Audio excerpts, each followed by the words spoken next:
आखातातल्या युद्धाच्या पार्श्वभूमीवर निर्माण झालेल्या इंधन टंचाईमुळे पेट्रोल आणि डिझेलच्या दरात सतत वाढ होते। परिणामी खासगी रुग्णवाहिकांच्या भाड्यात 10 ते 20% वाढ झाली आहे। त्याचा थेट परिणाम हा रुग्ण आणि त्यांच्या कुटुंबियांवर होतोय।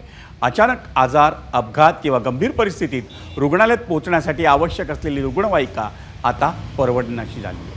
गंभीर रुग्णाला तातडीने वैद्यकीय सेवा मिळावी यासाठी रुग्णवाहिका सेवा अत्यावश्यक मानली जाते। पण सध्या मुंबईसह उपनगरातील कित्येक महापालिका आणि खासगी रुग्णालयांच्या परिसरात खासगी रुग्णवाहिकांचाच मोठ्या प्रमाणावर सुळसुळाट दिसून येतोय।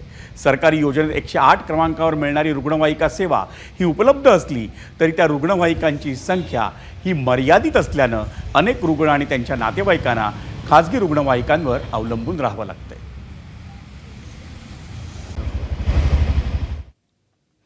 मंडळी, खासगी रुग्णवाहिकांच्या सेवेला महागाईची झळ कशी बसली ते जाणून घेऊयात ग्राफिक्समधून।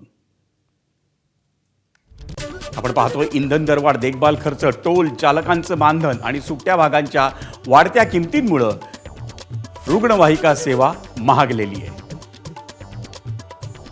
रुग्णवाहिका सेवेचा प्रति किलोमीटर दर हा 30 रुपये होता, तो आता 34 रुपयांवर पोहोचलाय। स्थानिक रुग्णवाहिकेसाठीचं भाडं हे 800 रुपये होतं, ते आता 1000 ते 1200 रुपयांवर पोहोचले।